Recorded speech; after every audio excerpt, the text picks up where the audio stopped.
Welcome back to the deep dive. We are shifting gears a bit today. Mhm. I want you to step out of the bright, frantic world of notifications and newsfeed. A different atmosphere. Exactly. We're stepping into something, well, quieter.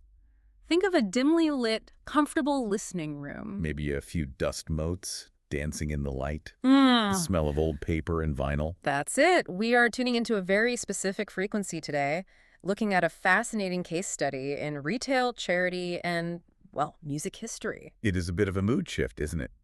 We are looking at the retrograde.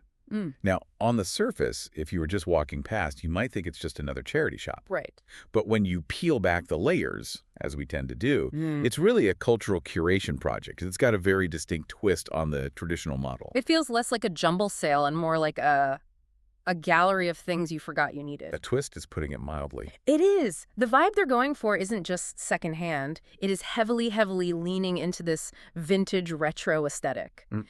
They have this motto that I absolutely love, which I think sets the stage perfectly. We have everything you never knew you wanted. It's quite clever, isn't it? Yeah. It suggests the desire, pre-exists the discovery. Lurking somewhere in your subconscious. It is. It taps into that serendipity of the hunt, that feeling of just stumbling across something that speaks to you. Yeah, But before we get lost in the aesthetic, because we definitely will, we need to anchor this in the mission. of course. The retrograde exists to raise funds for No Knockout CIC. Right, and this is crucial context because it really changes the nature of the transaction. It does. No Knockout CIC is an organization with a very specific geographic and social focus. They're ensuring children in Hampshire and Berkshire can access sport and the arts. Exactly. And specifically, they're assisting families who are facing financial barriers. It is Oh, yeah. all about access. We often think of the arts or sport as, optional extras. But for a child's development, they're essential. This is about ensuring that a lack of funds doesn't mean a lack of culture or physical activity. Ugh. So every object we discuss today, every dusty record sleeve, is directly funding that access. It adds a lovely weight to the purchase, doesn't it? You're Mhm. not just buying a thing, you're facilitating an experience for someone else. Precisely. Now, speaking of experiences, the primary source material for our deep dive today is a specific, high-quality influx of vinyl records that has just landed at the Retrograde. And this is where it gets fascinating for anyone interested in, well, economics or behavioral psychology, actually. That's it. Because these items are all available on their website. They're retrograde.org. However, Hatch. they've implemented a very specific pricing strategy. There's a stark difference between the online price and the in-store price. It is stark. We are talking about significantly sharper prices if you physically walk into the shop. It's a deliberate design.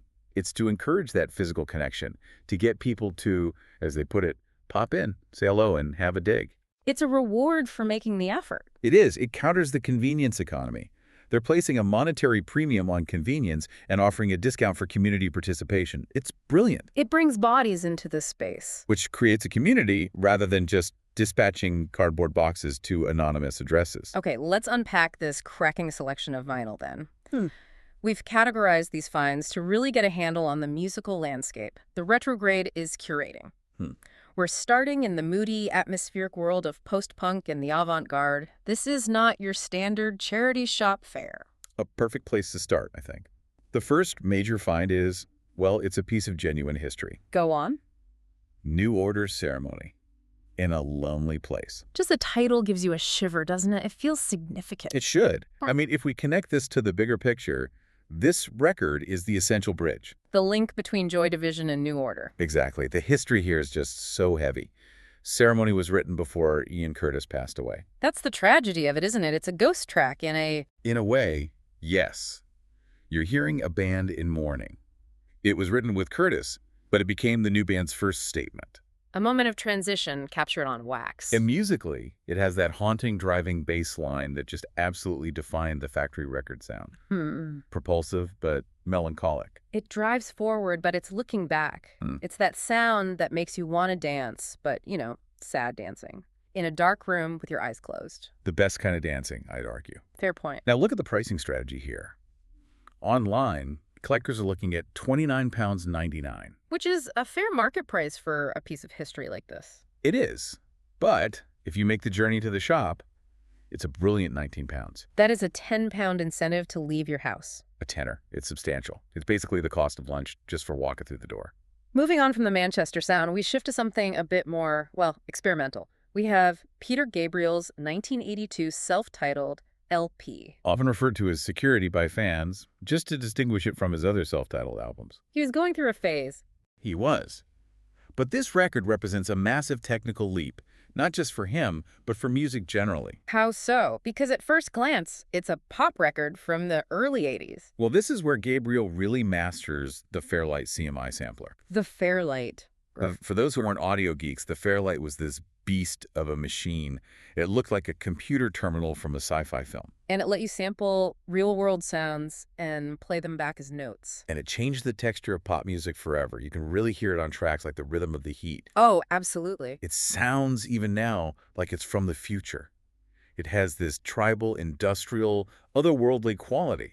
It's so dense. It's not just guitars and drums. It's textures. It's atmosphere. And the price point? Online, £14.99. In store, £9. A single-digit price for a seminal art rock album. That is a steal. You're picking up a revolution in sound for less than a tenner. Incredible. But if we want to talk about true rarity, we have to talk about the Mark Allman Advance album sampler.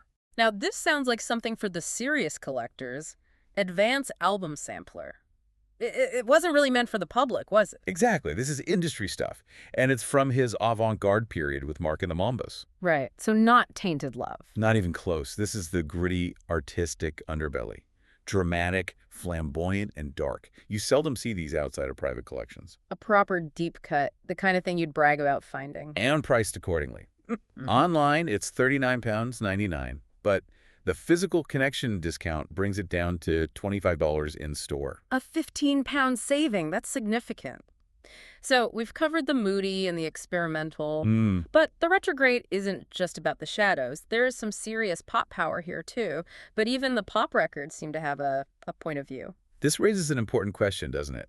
When does a pop album become more than just a collection of songs? When does it become a statement? A line in the sand? I think you know where I'm going with this. I do. We are looking at Janet Jackson's Control. We are. This is a manifesto. The clue is in the title. This is the moment she stepped out of the shadow of her family. And took charge of her career. She fired her father as manager. She went to Minneapolis. And the sound. I mean, the production by Jam and Lewis on this. It is iconic. You can credit them with essentially inventing the sound of New Jack Swing right here. It's that fusion of R&B, funk, and the heavy, swinging drums of hip-hop. The production is described in the notes as crisp and aggressive. It really hits you. It does. It's not soft background music. No, it demands attention. The drums just crack. And on vinyl, that production really shines. Oh, the separation of the instruments is fantastic. You hear the space in the mix. Online, you'd pay £18.99. In store, £12. That is a lot of attitude for 12 pounds. It is. Now let's pivot to something a bit more understated. The source mentions Jim Croce Live, the final tour. This one is poignant. The context is just everything. This was recorded just before his plane crash in 1973. It's heartbreaking to think about. You are listening to a ghost, but he doesn't know it yet. You are. But the audio quality focuses on the warmth. It highlights his storytelling and that incredibly warm acoustic guitar work. It's intimate. It feels like he's in the room with you, sitting on a stool, just playing for friends, which makes the tragedy feel even closer. A time capsule, a frozen moment. It is. And for that piece of history, £30 online. But a very reasonable 19 pounds in store. Sticking with the icons, we have a specific pressing of Elvis Presley, Separate Ways. A 1970s RCA Camden pressing. Now, 70s were a complicated time for Elvis. And the RCA Camden label was technically a budget line, wasn't it? It was. Repackaged material sold in supermarkets. But this record feature is always on my mind. Oh, classic. It doesn't get much bigger than that. And it is arguably one of history's most beautiful vocal performances. Regardless of what you think of the jumpsuit era or the budget packaging, that vocal is undeniable. Raw emotion. With regret distilled into 3 minutes. Yeah. And the price comparison, £19.99 online versus £12 in store. Again, very accessible for the local community. A nice reminder that great art isn't always on expensive, rare pressings. Sometimes it's just a great song on a budget label. So we have done the art school, we have done the pop legends, but what if you want to turn the lights down low and the bass up? What if you want to lose yourself a bit? Exactly. Then we head to the crate digger section. The proper retrograde fines for the club heads, the ones who know their BPMs. First up, Acid Tracks Volume 2. Now this is foundational. Yeah. A double LP of raw Chicago-style house music.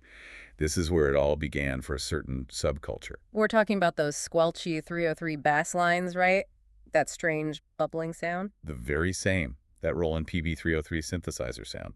It's a fascinating story of failure becoming success. I love this story. The machine was originally designed to be a bass accompaniment tool for guitarists practicing alone. So it was supposed to sound like a bass guitar. Yes, and it failed miserably. It sounded nothing like a bass guitar. It was tunny and weird. A commercial disaster. Yeah. But the house producers in Chicago found them in pawn shops for next to nothing. They realized that if you tweaked the knobs, the resonance, and the cutoff while the pattern was playing, it made this alien squelching sound. And Acid Tracks Volume 2 is basically a blueprint for the entire acid house genre.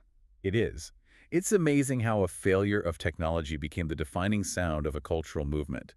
It literally defined the second summer of love here in the UK. The ultimate example of misuse becoming innovation. It really is. Online price, £16.99. In store, £11.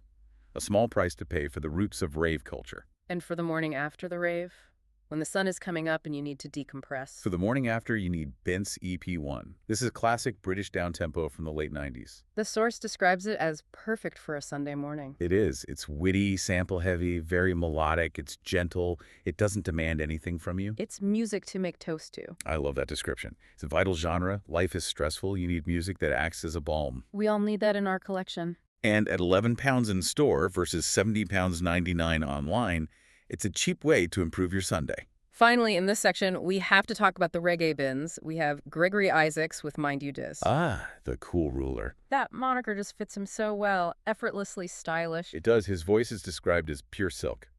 He doesn't shout, he croons, he barely seems to be trying, yet he commands the track completely. This is a 1988 UK release, and it has that classic lovers rock feel. It's romantic, smooth reggae. The kind of record that just makes a room feel warmer. Precisely. It's sophisticated. Online, £18.99. In store, £12. We're rounding the corner now into the final stretch of this crate digging expedition. A few quick-fire finds that really highlight the visual appeal of vinyl. Yes, because, let's be honest, part of the joy is holding the thing. The visual aspect is something digital files just cannot replicate. You can't display a streaming link on your shelf. No. We have Andy Gibbs' Shadow Dancing 12-inch, Yeah. and this isn't standard black wax. No, it's pressed on stunning blue vinyl. It's an object of beauty in itself. It catches the light. Even if you aren't the world's biggest Andy Gibb fan, it's a beautiful artifact to own. And just £11 in store. And there was one more. Love and Rockets. Motorcycle, Wow. a classic alternative track. Dark, driving, cool. And that's sitting there for just £9 in store. You know, going through this list, what strikes me is the diversity. We have gone from Chicago house to 70s Elvis to 80s post-punk to British downtempo. That is the philosophy of the hunt, isn't it? That is what the retrograde is cultivating. It's not an algorithm feeding you more of what you liked yesterday. Yeah. It is a chaotic, curated mess of human expression. Yeah. It forces you to broaden your horizon. It forces you to look, to touch, to engage with things you might scroll past on a screen. And that strategy we mentioned at the start, incentivizing the visit, it all feeds back into that. Pop in, say hello, and have a dig. They want the shop to be a living thing, not just a warehouse. They want you to have that moment of discovery. And we must not forget, amidst all this talk of bass lines and blue vinyl, the cause. It's easy to get lost in the music, but the purpose is tangible. Every single one of these purchases, whether it's the rare Mark Almond or the Sunday morning downtempo, supports No Knockout CIC. It's a cycle. It is. You take home a story like the tragedy of Ian Curtis or the invention of New Jack Swing, and your money goes to help a child in Hampshire or Berkshire write their own story through sport or the arts. It's a beautiful ecosystem. It takes the act of buying something, which can feel quite hollow sometimes, and fills it with meaning. It really is. It turns consumerism into community support. Yeah. It makes the act of collecting feel virtuous. So what does this all mean for you, the listener? It means that if you are browsing online, you're seeing only half the picture. And paying a lot more for it. Exactly. The call to action here is physical. Don't just scroll. Go there. Experience the discovery. Because there is a stark difference between clicking add to cart and flipping through a crate, smelling the old cardboard, and finding that one record you didn't know you needed. Everything you never knew you wanted. I think that's a sentiment we can all take with us, whether it's a charity shop in Berkshire or just looking at the world with a bit more curiosity. Indeed. It's about being open to the unexpected. Keep digging. Thanks for listening to this deep dive. Go find something unexpected today.